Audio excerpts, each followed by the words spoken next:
Hello everyone. So in previous lecture we have discussed about axial and equatorial line. So today's topic is electric field intensity at a point on axial line of dipole. ठीक है? So for that consider an electric dipole and let P be the observation point at a distance r from the center of dipole on its axial line.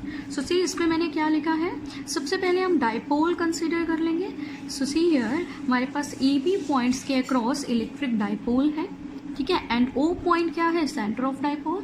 So centre से हमें पता है negative charge का कितना distance होता है L and positive charge कितने distance पर होता है L. सो इसीलिए हम बोलते हैं टोटल लेंथ ऑफ डाइपोल क्या है L plus L means 2L, ठीक है.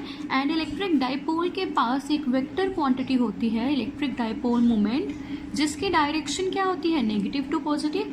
So see from negative to positive ये डायरेक्शन मैंने ड्रॉ की है इलेक्ट्रिक डाइपोल मोमेंट की, ठीक है. अब इसकी एक्सियल लाइन के बारे में मैंने आपको बता दिया है, वो लाइन जो डाइपोल के एक्सिस में से पास करेगी. सो सी ये डॉटेड लाइन क्या है, एक्सियल लाइन. अब इस एक्सियल लाइन पर हम क्या ले रहे हैं, P observation point. So see I have drawn here P क्या है, ऑब्जर्वेशन पॉइंट, एंड ये observation point centre of dipole से कितने डिस्टेंस पर है, R, ठीक है.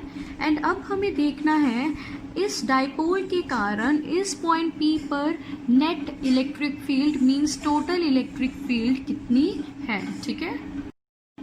सो अब हम क्या करेंगे, हमारे पास इलेक्ट्रिक डाइपोल है एंड इस डाइपोल में हमारे पास नेगेटिव एंड पॉजिटिव चार्ज है.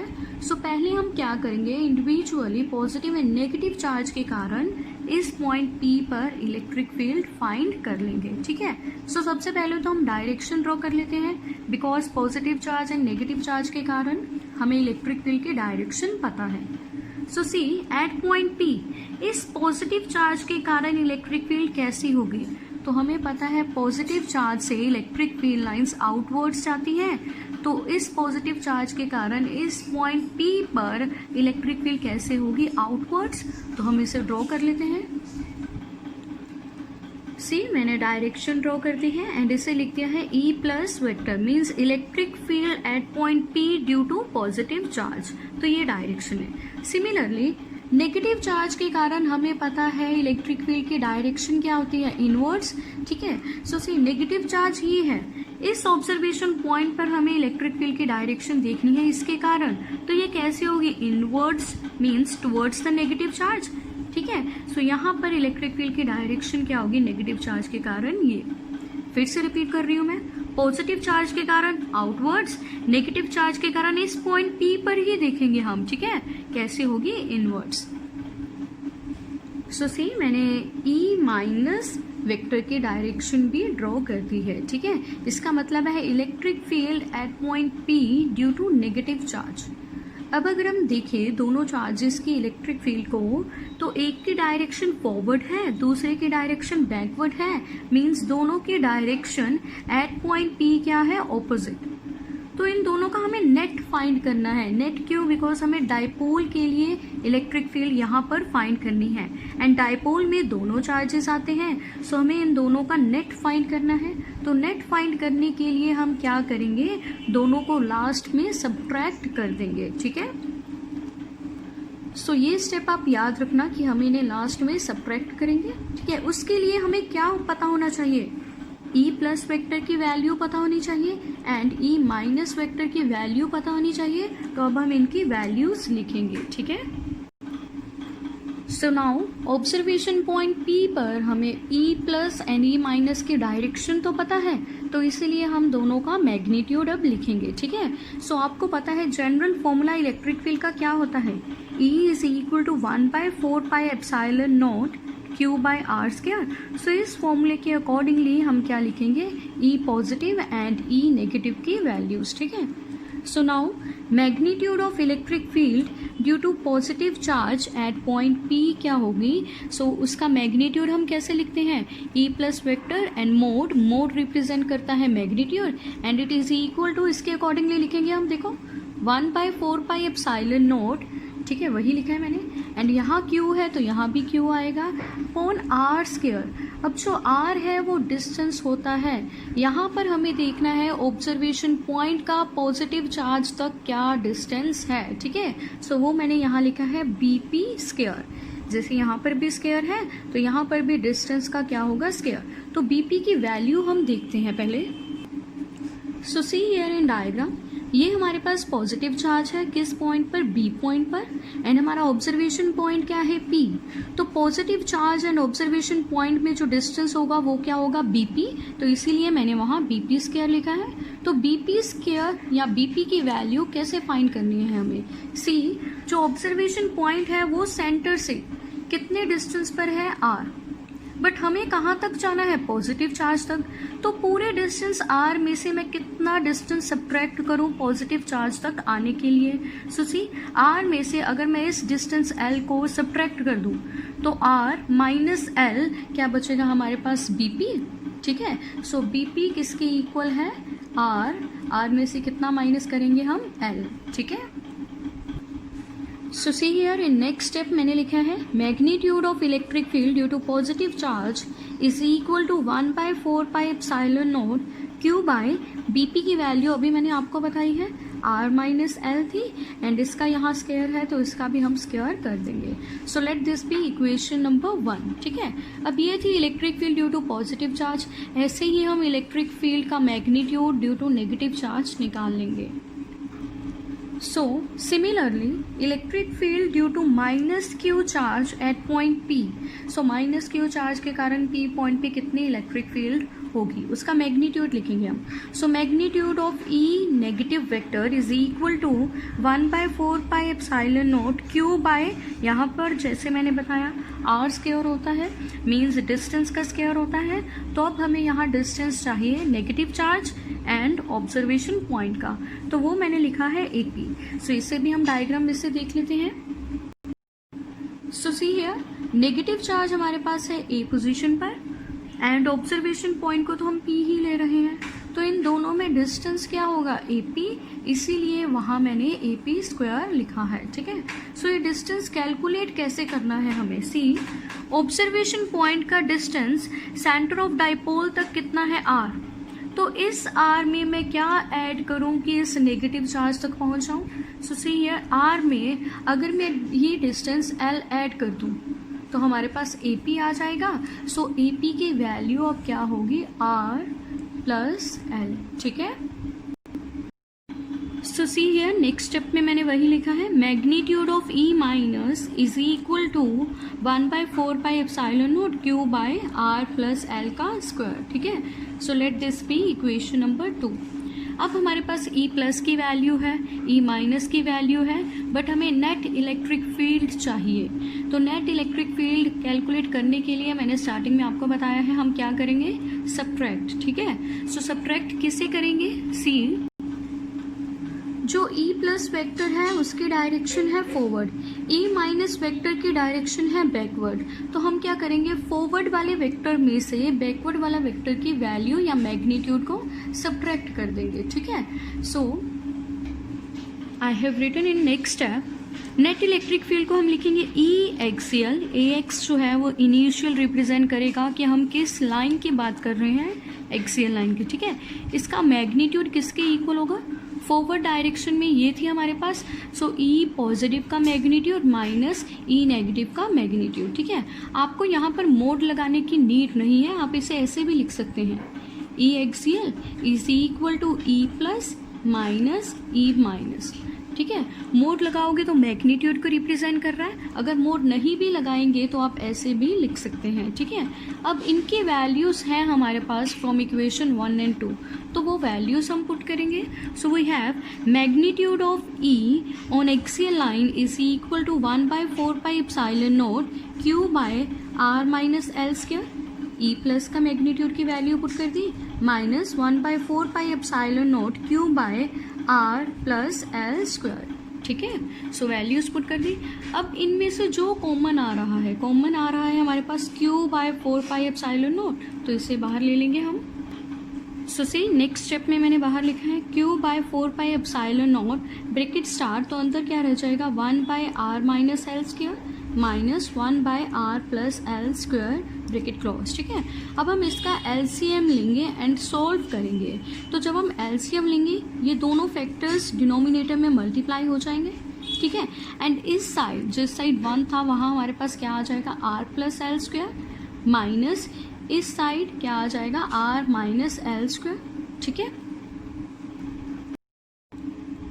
सो सी नेक्स्ट स्टेप में हम क्या करेंगे, अगर मैं इस फैक्टर को देखूं और इस फैक्टर को देखूं, ये दोनों फैक्टर्स एक आइडेंटिटी बन रहे हैं। ये फैक्टर आइडेंटिटी बन रहा है a plus b whole square and यहाँ बन रही है identity a minus b whole square, ठीक है। तो इन दोनों को हम ओपन करेंगे। पहले इसको जब हम ओपन करेंगे तो हमारे पास आएगा r square plus L square plus 2rl। ये a square plus b square plus 2ab का फॉर्मूला मैंने यहाँ अप्लाई किया। माइनस साइन को हम ऐसे ही रहने देंगे। पहले इसे ओपन करेंगे तो मैंने ब्रैकेट लगा दी है, इसे ओपन करेंगे तो आएगा r square plus L square minus 2rl, a square plus b square minus 2ab, formula लगा दिया है मैंने, ठीक है। एंड डिनोमिनेटर में देखो इस फैक्टर को हम कैसे लिखेंगे, यहाँ पर स्क्वायर है दोनों फैक्टर्स का, ठीक है। सो अगर मैं इन ब्रैकेट के अंदर जो टर्म्स आ रही हैं उन पर फोकस करूँ, ये जो है ये फैक्टर बन रहा है a माइनस बी एंड ये फैक्टर बन रहा है a plus b. So a minus b into a plus b क्या होता है, a square minus b square. So a है हमारे पास r, b है हमारे पास l, सो क्या आएगा r square minus L square and bracket के बाहर स्क्वायर भी है, सो हमने यहाँ वो स्क्वायर भी लगा दिया, ठीक है। सो इन नेक्स्ट स्टेप हम क्या करेंगे, इस ब्रैकेट के बाहर नेगेटिव साइन है तो इसके अंदर जो भी साइन आ रहे हैं वो चेंज हो जाएंगे। So see next step we have q by 4 pi epsilon not bracket start r square plus L square plus 2rl minus r square minus L square plus 2rl। मैंने साइंस को highlight कर दिया है because bracket के बाद negative sign है तो इन्हें चेंज किया है मैंने, ठीक है। एंड डिनोमिनेटर में वही factor r square minus L square का होल स्क्वायर, ठीक है। सो यहाँ पर अब देखो क्या क्या कैंसिल हो रहा है, आर स्क्वायर यहाँ पॉजिटिव का है तो यहाँ नेगेटिव का है, कैंसिल हो जाएंगे। एल स्क्वायर भी कैंसिल हो रहा है तो हमारे पास क्या बचेगा, 2rl प्लस 2rl, तो ये कितना बन जाएगा 4rl। रेस्ट के सभी फैक्टर्स सेम ही रहेंगे, ठीक है। सो सी नेक्स्ट स्टेप में मैंने लिख दिया है q by 4 pi epsilon note, यहाँ पर हमारे पास बच रहा था 4rl एंड डिनोमिनेटर वाला factor same r square minus L square का होल स्क्वायर, ठीक है। सो अब हम क्या करेंगे, यहाँ पर देखो ये जो 4rl है इसे थोड़ा सा एडजस्ट करके लिखेंगे। 4rl को हम लिख सकते हैं 2l इंटू 2r, 2 इंटू 2 क्या बन जाएगा 4rl है हमारे पास तो यहाँ भी rl है, ठीक है। मल्टीप्लिकेशन में है तो ऐसे हम लिख सकते हैं। सो सी इन नेक्स्ट स्टेप मैंने वही किया है।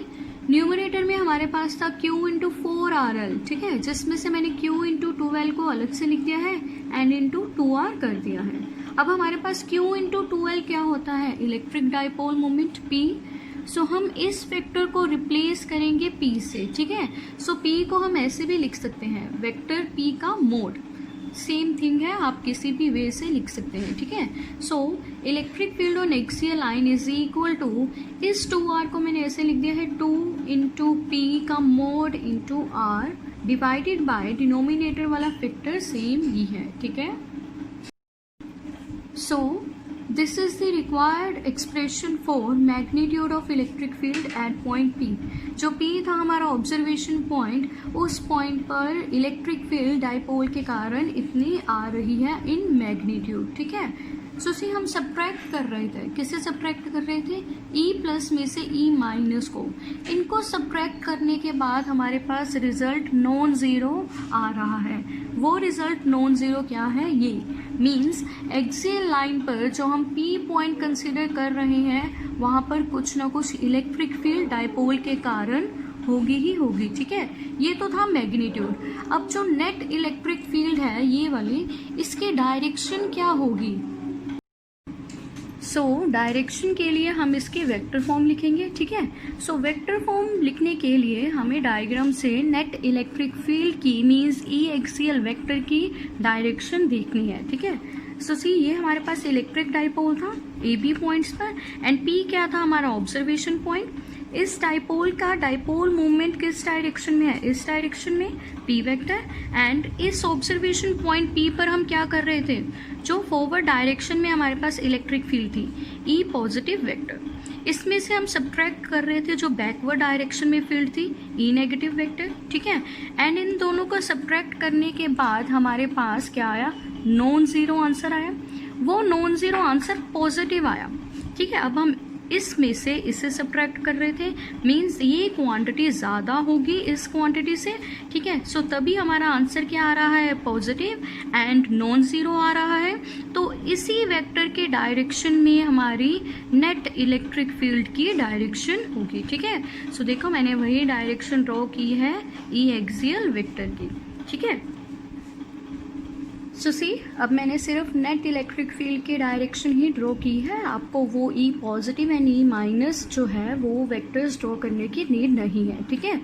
सो अब हम देखेंगे कि ये एक्सिस कौन सा है, मींस किस एक्सिस की तरफ electric dipole moment and net electric field point कर रहे हैं। ये हॉरिजॉन्टल लाइन है, तो हॉरिजॉन्टल लाइन हमारी कौन सी एक्सिस होती है, x axis, means P vector and E axial vector किसके अलोंग है, एक्स एक्सिस के अलोंग।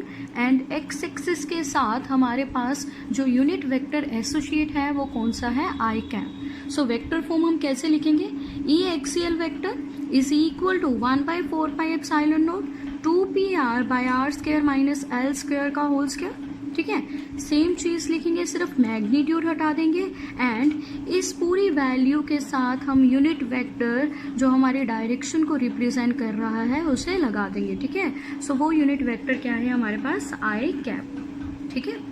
एंड अब यहाँ पर देखो electric dipole moment and electric field, net electric field की डायरेक्शन सेम है, तो हम बोल सकते हैं कि ये दोनों आपस में क्या है, पैरेलल, बिकॉज डायरेक्शन सेम है। अगर ये पैरेलल है तो इनमें एंगल कितना होगा, एंगल होगा 0 डिग्री, ठीक है। सो सी वही मैंने लिखा है, direction of net electric field at point p is same as direction of dipole moment, तो दोनों की डायरेक्शन सेम ही थी, दैट इज किस एक्सिस के अलोंग थी, एक्स एक्सिस के along. So angle between p and E axial कितना था, 0, ठीक है। अगर डायरेक्शन सेम है तो एंगल 0 होगा, इसका मतलब क्या है, ये दोनों वेक्टर्स आपस में क्या है, पैरेलल, ठीक है। ये पॉइंट्स आपको याद रखने हैं, यहीं से आपको कॉन्सेप्चुअल क्वेश्चन भी आ सकता है, ठीक है। सो अब हमारे पास इलेक्ट्रिक फील्ड का मैग्नीट्यूड भी है एंड इलेक्ट्रिक फील्ड की डायरेक्शन भी है, ठीक है। सो अब हम एक स्पेशल केस करेंगे इसका। स्पेशल केस में हम आइडियल डाइपोल को कंसीडर करेंगे। तो आइडियल डाइपोल की डेफिनेशन में मैंने लिखाया था, जब डाइपोल की अपनी लेंथ ऑब्जर्वेशन पॉइंट के डिस्टेंस से बहुत छोटी हो, ठीक है, तो वही कंडीशन हम यहाँ लगाएंगे। So for an ideal dipole length of dipole क्या है, L is very much less than observation point का डिस्टेंस क्या है, R। सो अब हम क्या करेंगे, जो हमारे पास मैग्नीट्यूड का फॉर्मूला है 1/4 pi epsilon not 2pr by are square minus L square का होल स्क्वायर, यहाँ हम क्या करेंगे, डिनोमिनेटर में से एल स्क्वायर को निगलेक्ट कर देंगे, बिकॉज ये फैक्टर बहुत स्मॉल है एज कम्पेयर टू आर, सो इसे हम निगलेक्ट कर देंगे, ठीक है। सो से नेक्स्ट स्टेप, निगलेक्ट के बाद मैंने लिखी है जो वैल्यू आ रही है, ई एक्सियल का mod is equal to 1/4 pi epsilon not 2pr। अब यहाँ से जब हम एल स्क्वायर को निगलेक्ट कर देंगे, अब यहाँ एल स्क्वायर नहीं है तो क्या बचेगा, आर स्क्वायर, एंड बाहर इसका स्क्वायर भी है, सो आर स्क्वायर का स्क्वायर क्या बन जाएगा, आर पावर 4, और यहाँ पर देखो एक आर यहाँ से कैंसिल हो जाएगा, सो लास्ट हमारे पास वैल्यू क्या बचेगी, 1/4 pi epsilon naught 2p by r cube, ठीक है। इसका मतलब क्या है कि इलेक्ट्रिक फील्ड जो है डाइपोल के लिए वो कैसी वेरी करेगी, इनवर्सली टू आर क्यूब, ठीक है। पॉइंट चार्ज के लिए इलेक्ट्रिक फील्ड कैसे वेरी कर रही थी, 1/r स्क्वायर, ये आपने किया होगा पहले, बट डाइपोल के लिए ये कैसे वेरी करेगी, इनवर्सली विद आर क्यूब, ठीक है। So thank you.